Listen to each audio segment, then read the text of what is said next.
Turning the page, still on the multiple choice. Looking at number 4. Number 4 is this ticker tape with the dots on it. Yeah, I've done this experiment before, but I didn't see the equipment to do that here. So unfortunately, we didn't do this one in class, but I think the idea is pretty simplistic. If the dots are getting further apart, that means the object's accelerating. If the dots are evenly spaced, that means it's going at constant velocity. And if the dots are getting closer together, that means the object is slowing down. So all the dots are at the same time interval. And so the best so here you can see that it's speeding up until about here, up to here, then from here to here. Those 4 dots look like they're evenly spaced, and then you can see that they're getting closer together again. So the best answer is A, a toy cart that increases in speed, travels at constant speed, and then decelerates. Number 5 was a difficult one. I don't think I kept this one exactly the same as AP Classroom. So I believe we already had this one once, but not 100% sure. The graph below represents displacement, velocity, and acceleration for a marble. And what makes this problem really difficult is that it's showing it in the negative. So I think this would have been a much easier problem if we would flip all of these. So just real quickly, if you do flip them, you can see it looks like the projectile motion graphs that we're familiar with seeing before, right? So this really, it's kind of like projectile motion upside down, where the object starts fast, then it's going 0, and then it starts speeding up in the negative direction.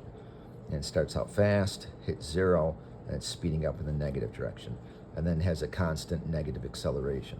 So this is pretty much what, this is like projectile motion in the Y. Projectile motion, either vertical projectile motion or in the Y direction, is going to look like these 3 graphs. And so basically what they did is they flipped them upside down.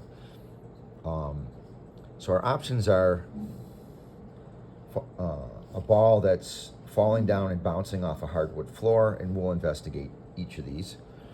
Rolling up a ramp and then rolling back down, rolling down one side of a bowl and then rolling back up the other side, rolling along the floor and bouncing off a wall. So in this situation, he's starting out at the origin and he ends at the origin. So let me grab a sheet of paper and draw a picture where here I've got some guy and the object's close to him. And it's going very fast. So let's just take to the right to be the negative direction. It's going very fast at this point. And then it gets to a point where it stops, that's this point here, and that's this point here, and then it starts turning around again. So it's going to come out to some point out here. The velocity is going to be equal to 0, and then it's going to start coming back again. It's going to be going slow, and then when it gets back to the dude, it's going to be going fast again. Just as if we threw it up and it came back down again.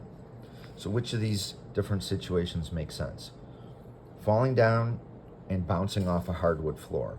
Well, if I'm going to drop an object, its velocity is going to be 0, and then it's going to be fast at the bottom, and then it's going to be fast on the way back up, and then it's going to be slow and then 0 at the top again. So this one doesn't make sense.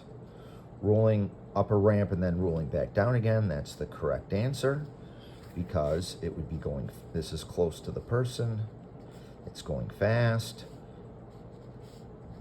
its velocity would be 0 for an instant, and then it would be slow coming back, but then it's going to be fast again when it gets to the bottom.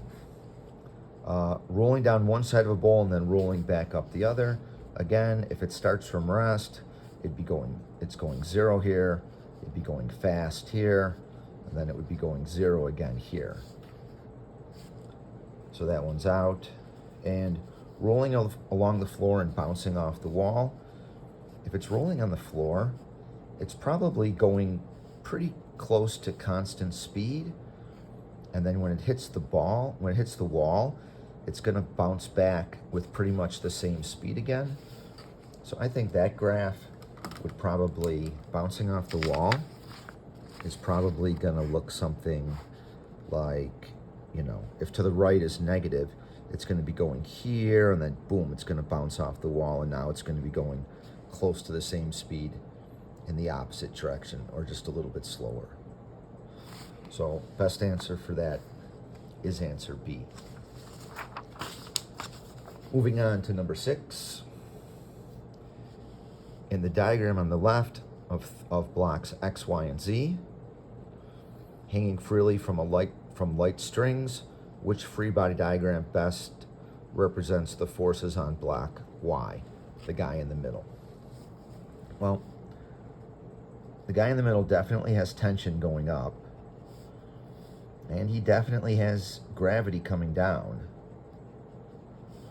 But he also has tension coming down because block Z is hanging from him. So I have to have 2 in the downwards direction and 1 in the upwards direction. So he's out, and it has to be one of these other 3. Now, because these blocks aren't moving, it's hanging freely. There's no information that says it's accelerating or anything like that. These 2 guys added together have to be equal to him. Or in other words, tension has to be twice as tall as these forces. Well, I guess it depends on their size, but these 2 added together has to equal tension. Force of tension has to be equal to the force of gravity plus the tension from block Z. Tension from block X has to be equal to those 2. And so here, this guy's 1, 2, 3, 4. This guy's 4, so that means tension would have to be 5. So he's out. This guy's 1, 2, 3. This guy's 4. This guy's 2. Oh, I guess this guy is actually 2, right? So he'd have to be 6. This is the same. This is the same thing. It just shows gravity being greater. But still, these 2 don't add up to the top one. So he's out too. But here, if this guy's 2 blocks in magnitude, and this guy's 2 blocks in magnitude, 1, 2, 3, 4, and this guy's 4 blocks in magnitude. So I have that equilibrium condition present for that one.